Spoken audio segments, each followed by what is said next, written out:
Good morning students, Vidya Bharati YouTube channel पर आपका स्वागत है। और बच्चों, अपन पिछले वीडियो में जो पढ़े थे थोड़ा सा उसकी क्या कर लेते हैं, चर्चा कर लेते हैं। तो पिछले वीडियो में अपन ने पढ़ा था विद्युत चुम्बकीय प्रेरण के प्रयोग, यानी कि फेराडे और हेनरी के प्रयोग और फेराडे के विद्युत चुम्बकीय प्रेरण के नियम।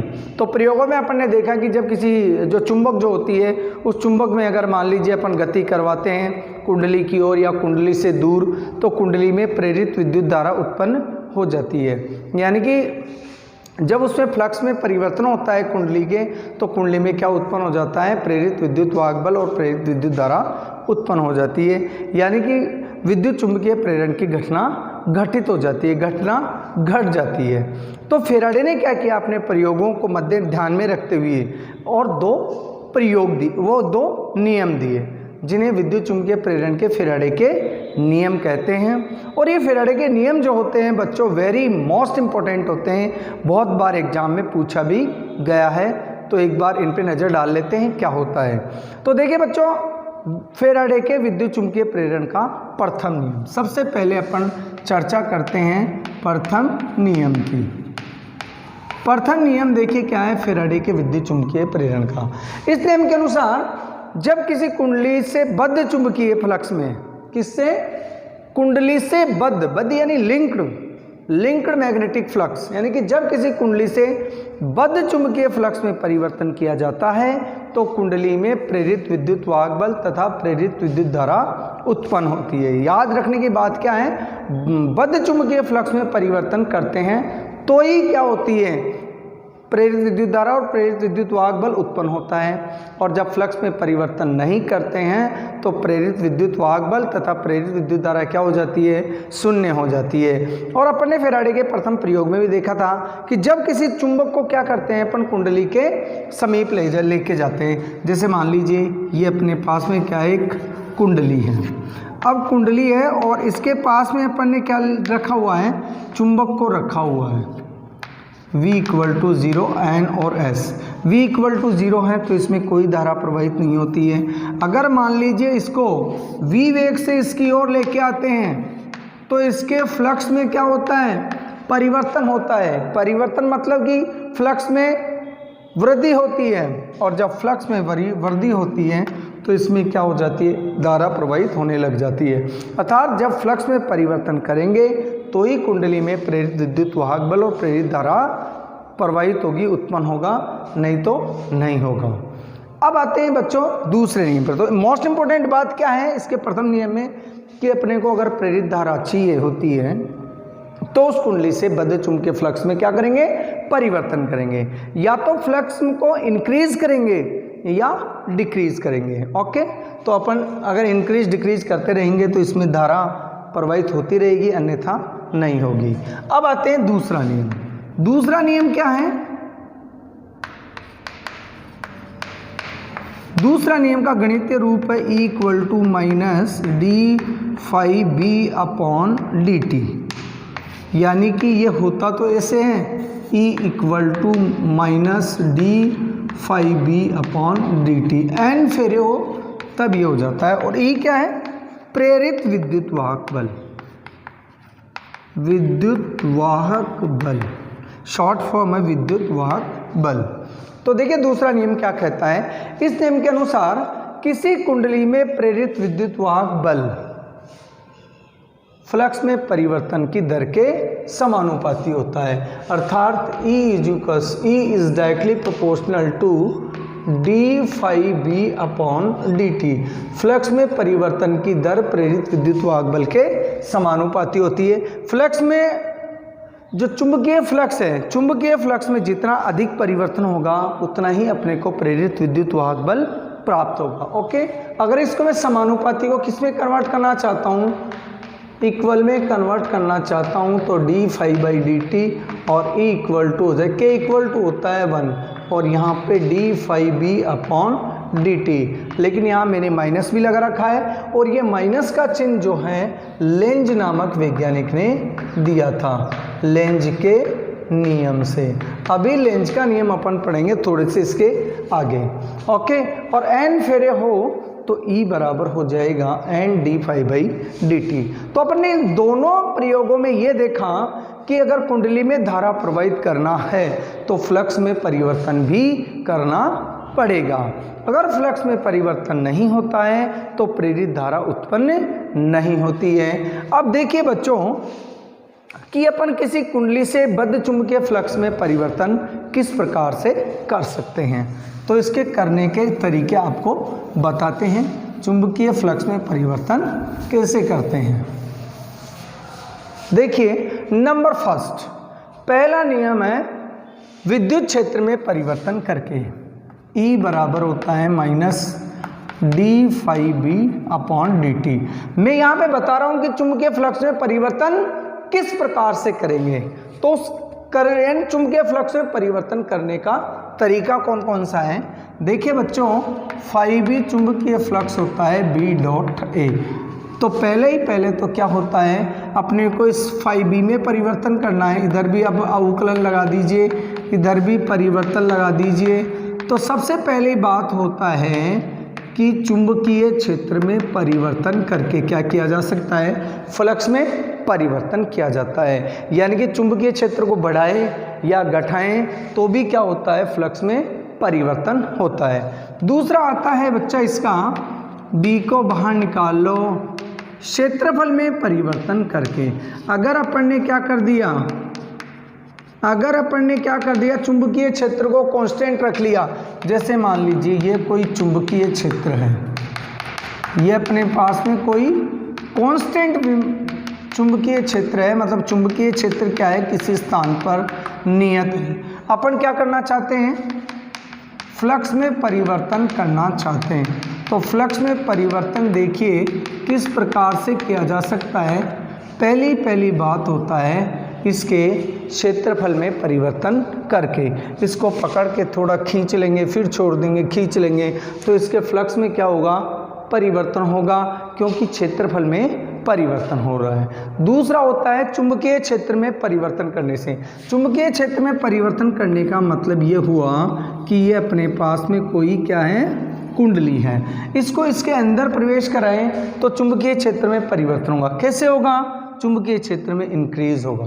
ओके, अगर मान लीजिए फॉर एग्जांपल ये कोई चुंबकीय क्षेत्र है, यहाँ पर कोई चुंबकीय क्षेत्र है और मैं इस कुंडली को इसी चुंबकीय क्षेत्र के अंदर ही घुमाता रहूँगा, तो फ्लक्स में परिवर्तन न होने के कारण इसमें कोई धारा प्रवाहित नहीं होगी। ऐसे क्वेश्चंस बहुत आधे एक नंबर का क्वेश्चन पूछ लिया जाता है, और हमारे टाइम में नीट में भी ऐसे क्वेश्चंस आ जाया करते थे कि एक कुंडली है, कुंडली को चुंबकीय क्षेत्र में क्या कर रहे हैं, गति करवा रहे हैं। तो क्या, यानी कि मैं मान लीजिए छोटी सी कुंडली ले लेता हूँ। फॉर एग्जांपल ये मैंने एक कुंडली ले ली इतनी सी, और इस कुंडली को मैं क्या कर रहा हूँ, कभी यहाँ पे लेके आता हूँ, कभी यहाँ पे, फिर यहाँ पे, ऐसे ला के वापस इस स्थान पे ले आता हूँ। तो फ्लक्स में कोई परिवर्तन नहीं होगा, क्योंकि इसका क्षेत्रफल भी कांस्टेंट है और चुंबकीय क्षेत्र प्रत्येक स्थान पर क्या है, नियत है। तो ना तो चुंबकीय क्षेत्र में परिवर्तन हो रहा है, ना इसके क्षेत्रफल में परिवर्तन हो रहा है। तो इसी कंडीशन में विद्युत धारा प्रवाहित नहीं होगी, यानी कि इसमें कोई विद्युत धारा प्रेरित नहीं होगी। विद्युत धारा प्रेरित करने के लिए सबसे इंपॉर्टेंट चीज होती है या तो चुंबकीय क्षेत्र में परिवर्तन हो या क्षेत्रफल में परिवर्तन हो, दोनों, क्योंकि फ्लक्स में परिवर्तन होना जरूरी है। और फ्लक्स में परिवर्तन अपन दो कारणों से कर सकते हैं। अब देखिए चुंबकीय क्षेत्र में यहाँ पर मैं इस कुंडली को क्या बाहर से अंदर लेके आ रहा हूँ, तो यहाँ क्या होगा, चुंबकीय फ्लक्स में परिवर्तन होगा। क्यों होगा, क्योंकि चुंबकीय क्षेत्र में परिवर्तन होगा। और चुंबकीय क्षेत्र में परिवर्तन कैसा होगा, मैं बाहर से इसको अंदर लेके आ रहा हूं, तो पहले तो क्या था, जीरो चुंबकीय क्षेत्र, अब इसके अंदर ला रहा हूं तो धीरे धीरे चुंबकीय क्षेत्र की वैल्यू बढ़ती जाती है। और जब चुंबकीय क्षेत्र की वैल्यू में परिवर्तन हो जाता है तो फ्लक्स में परिवर्तन हो जाता है, और फ्लक्स में परिवर्तन हो जाता है तो प्रेरित विद्युत वाहक बल उत्पन्न हो जाता है, जिससे इस कुंडली के अंदर प्रेरित धारा प्रवाहित होने लग जाती है। ओके, दो बात कंप्लीट। अगर मान लीजिए मैं इस कुंडली को क्या करूं, वी वेग से बाहर निकालना चाहूँ, ये छोटी सी जो आपको कुंडली दिखाई पड़ रही है उसको बाहर निकालूंगा, तो बाहर निकलते वक्त इस कुंडली में प्रेरित धारा प्रवाहित होगी, अर्थात प्रेरित विद्युत वाहक बल उत्पन्न होगा। क्यों होगा? क्योंकि जब मैं इसको बाहर निकालूंगा इस चुंबकीय क्षेत्र से तो क्या होगा, चुंबकीय क्षेत्र में कमी होगी। पहले मैं यहाँ लाऊंगा, फिर यहाँ लाऊंगा, फिर यहाँ लाऊंगा, तो यहाँ लाने पर चुंबकीय क्षेत्र में क्या होगी, कमी होगी। और जब चुंबकीय क्षेत्र में कमी होगी तो मतलब चुंबकीय क्षेत्र परिवर्तित हो रहा है, परिवर्तित हो रहा है। और चुंबकीय क्षेत्र जब परिवर्तित हो रहा है तो कुंडली से बद्ध चुंबकीय फ्लक्स में क्या होता है, परिवर्तन होता है। Due to this electromotive force क्या हो जाता है, वहाँ पे प्रेरित हो जाता है। ओके, तो इस प्रकार से इस कंडीशन के अंदर धारा प्रवाहित होगी। अब यहाँ पर एक क्वेश्चन ले लेते हैं बच्चों, यहाँ पर एक क्वेश्चन ले लेते हैं और वो क्वेश्चन आपकी बुक में एग्जाम्पल के रूप में दिया हुआ है, आप चाहो तो उसको सॉल्व भी कर सकते हैं। यहाँ पे देखिए किसी स्थान पर फ्लक्स दे रखा है 340 + 5 वेबर। ये अपने को क्या दे दिया, चुंबकीय फ्लक्स की वैल्यू दे दी। तो t = 2 पर, t = 2 पर प्रेरित विद्युत वाहक बल का मान ज्ञात कीजिए, का मान ज्ञात करो यदि कुंडली में 100 फेरे हो।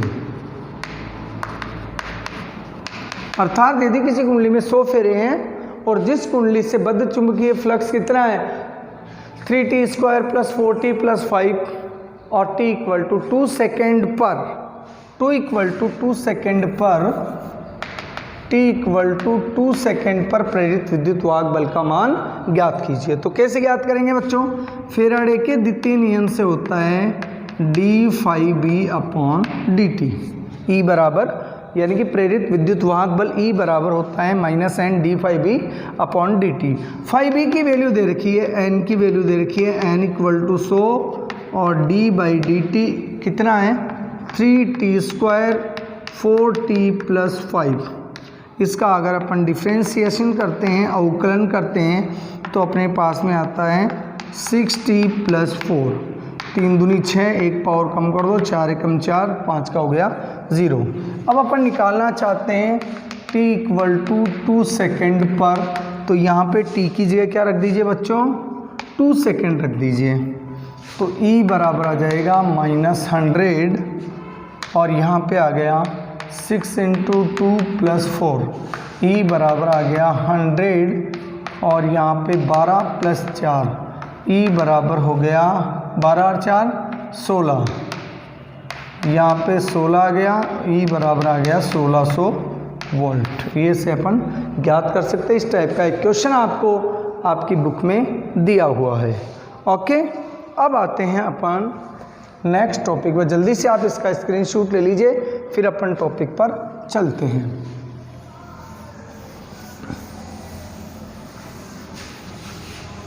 नेक्स्ट अपना टॉपिक है लेंज का नियम। लेंज का नियम, लेंज लॉ। मैंने अभी बताया था कि जो फेराडे का द्वितीय नियम था E = -n d∅b/dt, यहाँ पर ये माइनस किसके कारण से आया, लेंज के नियम से आया। और लेंज का नियम क्या कहता है, देखिए, विद्युत चुंबकीय प्रेरण की प्रत्येक अवस्था में, विद्युत चुंबकीय प्रेरण की प्रत्येक अवस्था में कुंडली में प्रेरित विद्युत वाहक बल सदैव उन्हीं कारणों का विरोध करता है, प्रेरित विद्युत वाहक बल तथा प्रेरित धारा उन्हीं कारणों का विरोध करती है जिनके कारण वे स्वयं उत्पन्न होती है। यानी कि जो ये विद्युत वाहक बल जो उत्पन्न हो रहा है वो उसी का विरोध कर रहा है जिसके कारण ये उत्पन्न हो रहा है। देखिए यहाँ पे माइनस चिन्ह जो हो रहा है वो फ्लक्स में परिवर्तन का विरोध करता है। तो ये जो इसके अंदर जो विद्युत वाहक बल उत्पन्न हो रहा है वो फ्लक्स में परिवर्तन का विरोध करता है। अब विरोध कैसे करता है, देखिए मैं आपको समझाता हूँ विरोध कैसे करता है। मान लीजिए अपने पास में कोई कुंडली है और इस कुंडली को अपन क्या कर रहे हैं, इस चुंबक के पास में लेके, इस चुंबक को कुंडली के पास में लेके आ रहे हैं, तो इसमें क्या उत्पन्न हो जाता है, प्रेरित धारा उत्पन्न हो जाती है और प्रेरित धारा की दिशा कौन सी होती है? एंटी क्लॉकवाइज होती है जब एन को कुंडली के समीप लाते हैं। यानी जो कुंडली का जो इधर वाला सिरा है, जिधर चुंबक है, वो जो सिरा है वो क्या कर रहा है? एन ध्रुव की भांति बिहेव कर रहा है, व्यवहार कर रहा है। तो एन ये हो गया और जो कुंडली थी उस कुंडली का ये इधर वाला सिरा भी किसकी भांति कर रहा है कार्य? एन की भांति। तो चुंबक के एन ध्रुव को अपने समीप आने का क्या करेगा? विरोध करेगा, क्योंकि एन को क्या करेगा? प्रतिकर्षित कर रहा है। अब देखिए धारा भी उत्पन्न हो रही है किसके वजह से? चुंबक के मूवमेंट एन ध्रुव के आने से यहाँ पे धारा उत्पन्न हो रही है, और जो धारा उत्पन्न हो रही है वो इसको पास आने का विरोध कर रही है। यही तो लेंज का नियम है। और लेंज का नियम क्या बताया था कि कुंडली में प्रेरित विद्युत वाहक बल, यानी कि विद्युत चुंबकीय प्रेरण की प्रत्येक अवस्था में, विद्युत चुंबकीय प्रेरण की प्रत्येक अवस्था में प्रेरित विद्युत वाहक बल तथा प्रेरित विद्युत धारा सदैव इस प्रकार होती है। ये दोनों ही, विद्युत वाहक बल और विद्युत प्रेरित धारा, सदैव इस प्रकार होते हैं कि वे उन्हीं कारणों का विरोध करते हैं जिनके कारण वे शोम उत्पन्न होते हैं। ओके, अब देखिए यहाँ पे कुंडली में पहले कोई धारा नहीं प्रवाहित होगी। ये मान लीजिए कुंडली है और ये चुंबक है, और यहाँ पर V बराबर 0 है, NS है, इसमें कोई धारा प्रवाहित नहीं हुई। लेकिन जैसे ही चुंबक को मैं क्या कर रहा हूँ, इसके पास में लेके जा रहा हूँ, तो इसमें धारा प्रवाहित हो रही है, और कुंडली का चुंबक के पास वाला जो सिरा है वो किसकी भांति कार्य कर रहा है? एन की भांति कार्य कर रहा है। यानी कि वो इस एन ध्रुव को अपने पास आने से रोक रहा है, इसका विरोध कर रहा है। ओके, अगर मान लीजिए मैं इसको दूर लेके जाता हूँ, ये जैसे मान लीजिए इस चुंबक को मैं क्या करता हूँ, दूर लेके जा रहा हूँ NS। अगर मैं यहीं पे रोक लूँ, सॉरी 1 मिनट के लिए, V बराबर 0 कर देता हूँ, तो इसमें I बराबर हो जाता है 0। अगर मैं इसको दूर लेके जाता हूँ, दूर लेके जाऊंगा, अगर मैं मान लीजिए इस चुंबक के ध्रुव को NS को V वेग से इधर लेके जाऊंगा, तो धारा बहेगी क्लॉकवाइज डायरेक्शन में, यानी कि वो क्या बन जाएगा? S बन जाएगा।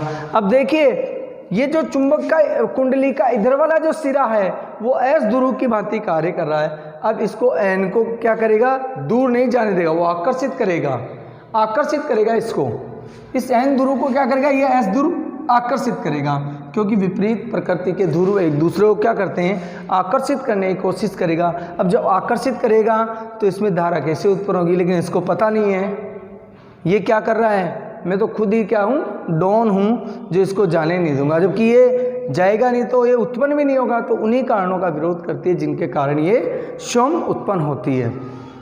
अब बात करते हैं लेंज के नियम, लेंज का नियम एवं ऊर्जा संरक्षण एवं ऊर्जा संरक्षण। लेंज का नियम जो होता है वो ऊर्जा संरक्षण के नियम की पालना भी करता है। देखिए बच्चों, अगर मान लीजिए ये क्या होता, थोड़ी देर के लिए माना, यहाँ पे लिख भी देता हूँ, नहीं कोई स्क्रीनशॉट लेके बोलेंगे उस्मान जी ने गलत बता दिया।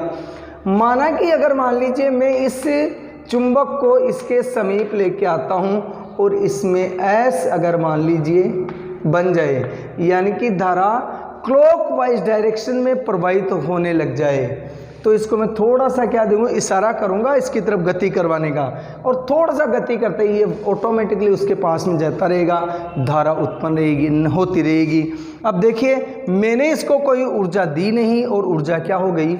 ऑटोमेटिक ही ऊर्जा उत्पन्न हो गई ना। इसको मैं थोड़ा सा दूंगा और ये S बन जाएगा। मैंने थोड़ा सा इसे मूवमेंट किया, मूवमेंट करते ही फ्लक्स में परिवर्तन होगा कुंडली के, और कुंडली के फ्लक्स में परिवर्तन होते ही इसमें धारा बहेगी, और धारा अगर एंटी क्लॉकवाइज प्रवाहित होने लग गई तो ये क्या करेगी? अपने आप इसको आकर्षित करेगी, क्योंकि ये S ध्रुव है, ये N ध्रुव है, इसको आकर्षित करेगी और अपने को ऑटोमेटिक धारा प्राप्त होती रहेगी, प्रेरित विद्युत धारा प्राप्त होती रहेगी।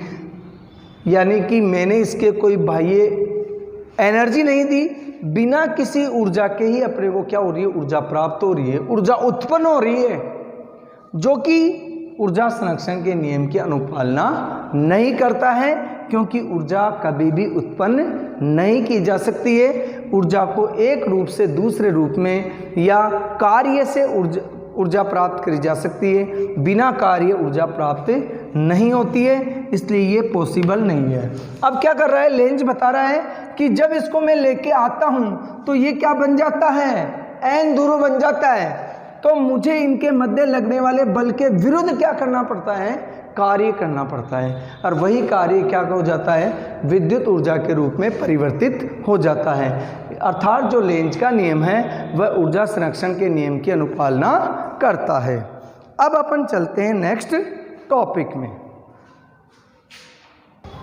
हाँ तो बच्चों, अपन ने ये देखा कि लेंज का जो नियम होता है वह ऊर्जा संरक्षण नियम की अनुपालना करता है, और किस प्रकार करता है मैंने आपको बता भी दिया है कि जब मैं क्या किया था, लेंज ने जो चुंबक को कुंडली के समीप लेके आता है तो एन ध्रुव बन जाता है, जो इसको क्या करता है, प्रतिकर्षित करता है। अब प्रतिकर्षित करेगा तो अपने को धारा प्राप्त होती रहनी चाहिए, इसके लिए अपन क्या करें, इस कुंडली को इसके समीप लेके जाएंगे तो इस प्रतिकर्षण बल के विरुद्ध एक बल का लगाना पड़ता है, यानी कि इस प्रतिकर्षण बल के विरुद्ध कार्य करना पड़ता है, और यह विरुद्ध किया गया कार्य क्या करता है, ऊर्जा के रूप में प्राप्त हो जाता है। इस प्रकार क्या कह सकते हैं अपन कि लेंज का जो नियम है वह ऊर्जा संरक्षण के नियम की अनुपालना करता है।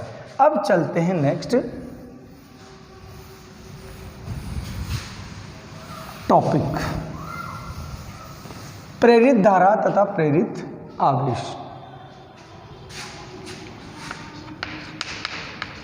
प्रेरित धारा तथा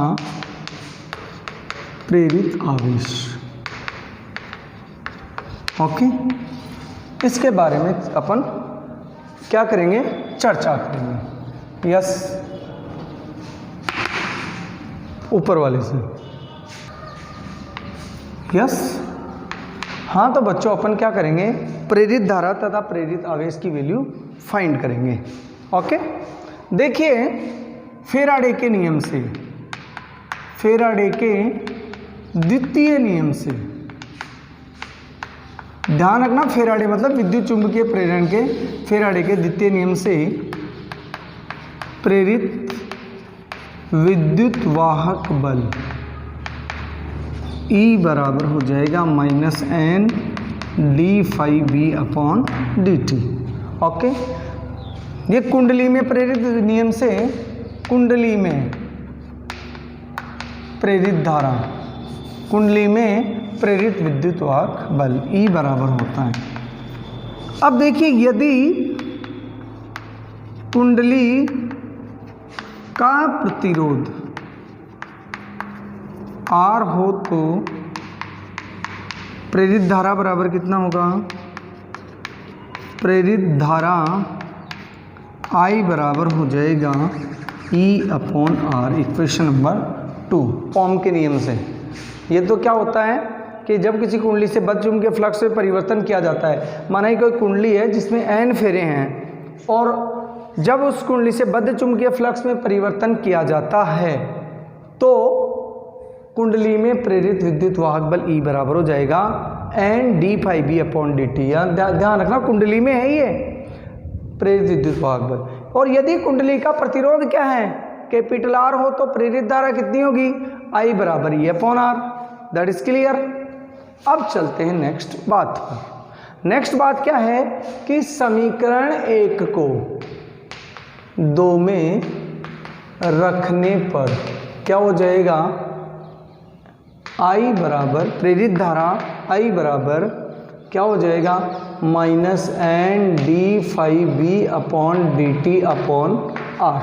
ये हो गई प्रेरित धारा, और I बराबर क्या हो गया, minus N D phi B upon D T upon R. N upon R लिखा जा सकता है। ओके, तो देखिए प्रेरित आवेश निकालना चाहते हैं तो देखिए I बराबर क्या होता है, समीकरण number 3, we know that I बराबर होता है D Q upon D T. Okay, D Q upon D T हो जाता है।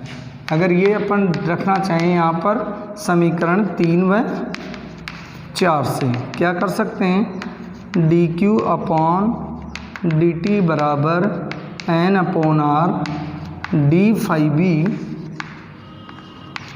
D phi B upon D T. Okay, तो डी क्यू इक्वल टू कितना बच जाएगा यहाँ से डी क्यू इक्वल टू बच जाएगा डी क्यू बराबर minus N upon R D phi. यदि फ्लक्स में, चुंबकीय फ्लक्स में परिवर्तन फाई 1 से फाई 2 होता है तो प्रेरित आवेश कितना हो जाएगा, समाकलन कर दो डी क्यू बराबर, इधर भी समाकलन कर दो फाई 1 से phi 2 N R D phi B. Okay, और इसका हो जाएगा क्यू, और इसको एन अपॉन आर को क्या कर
to have a nice day.